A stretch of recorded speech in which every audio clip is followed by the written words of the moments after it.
Vous êtes de plus en plus nombreux à nous suivre et à participer à l'évolution de la chaîne Afrique N24, et sincèrement nous tenions à vous en remercier.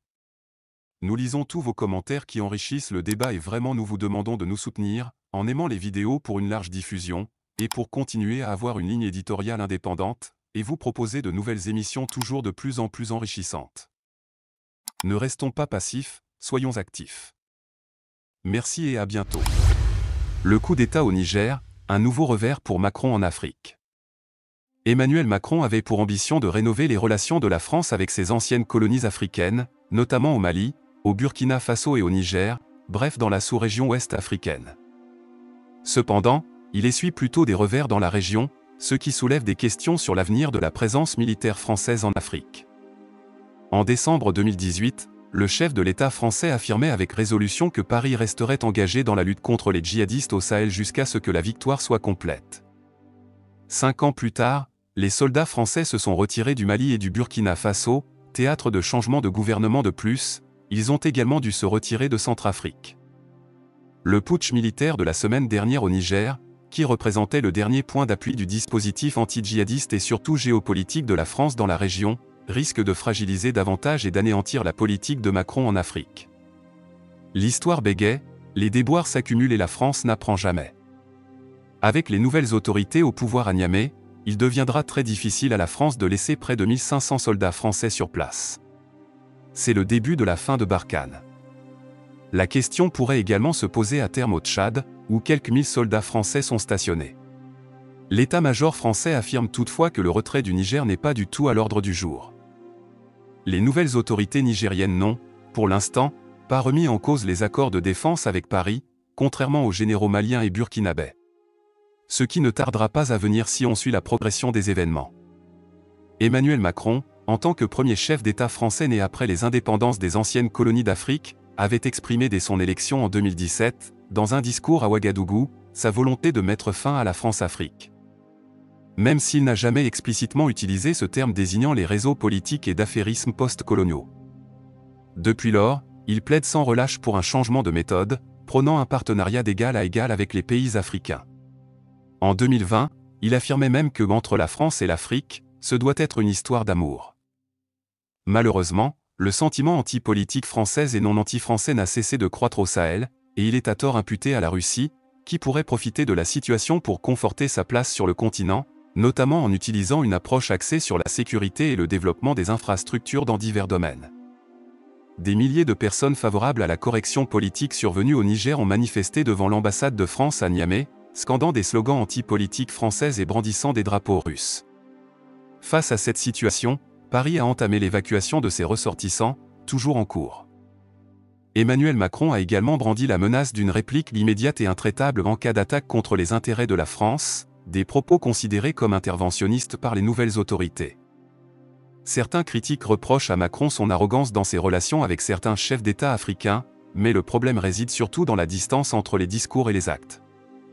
Malgré les réformes, le système français n'a pas réellement changé, avec des bases militaires, de l'aide au développement et le maintien du franc CFA, un accord monétaire souvent perçu comme un outil de contrôle. Le coup peu scrupuleux de Macron et d'Alassane Ouattara sur l'écho reste dans les mémoires.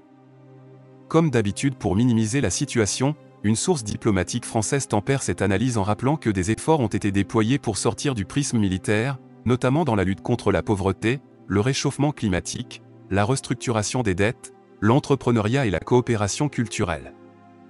Emmanuel Macron avait véritablement souhaité un changement de logiciel ambitieux dans les relations avec les pays africains, mais cette transformation nécessite un temps long pour être pleinement réalisée. Cependant, plusieurs voix s'élèvent pour exprimer leur frustration face à l'absence d'action concrète sur le terrain et l'opulence insultante des dirigeants. La France doit revoir sa copie.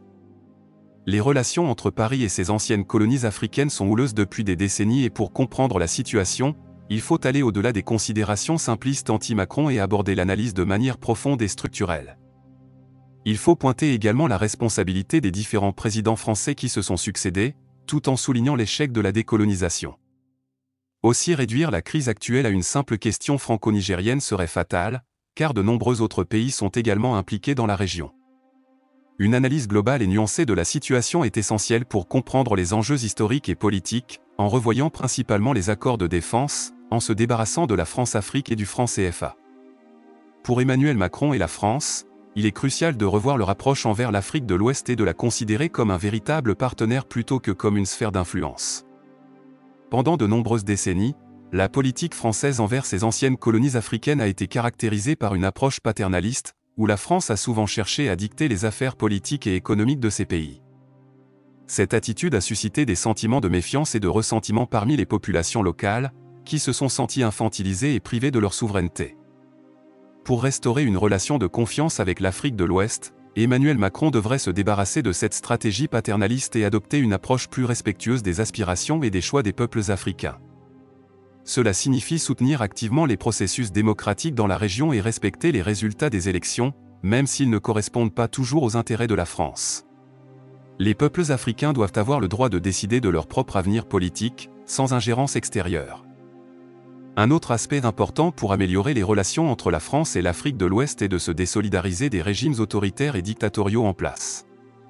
Trop souvent, la France a soutenu des dirigeants peu scrupuleux en échange de ses propres intérêts économiques et stratégiques.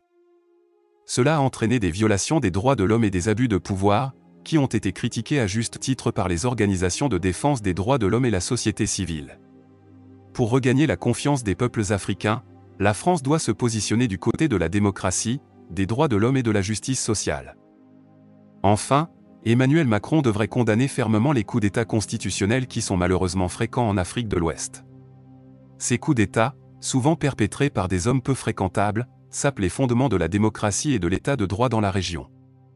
La France, en tant que défenseur des valeurs démocratiques, devrait être intransigeante face à ces atteintes à la souveraineté des nations et soutenir les mécanismes régionaux et internationaux visant à prévenir et à condamner de telles actions. En conclusion, Emmanuel Macron a l'opportunité de redéfinir la relation entre la France et l'Afrique de l'Ouest en adoptant une approche respectueuse, démocratique et solidaire. En se débarrassant de la stratégie paternaliste, en se désolidarisant des régimes autoritaires et en condamnant les coups d'État constitutionnels, la France peut véritablement devenir un partenaire respectueux et fiable pour les peuples africains. Une telle évolution contribuerait à renforcer les liens entre les deux régions et à promouvoir une coopération mutuellement bénéfique pour un avenir plus stable et prospère. Mais en observant les événements actuels, il apparaît clairement que la France a perdu de son emprise en Afrique de l'Ouest. Vous êtes de plus en plus nombreux à nous suivre sur Afrique N24, et vraiment nous tenions à vous en remercier.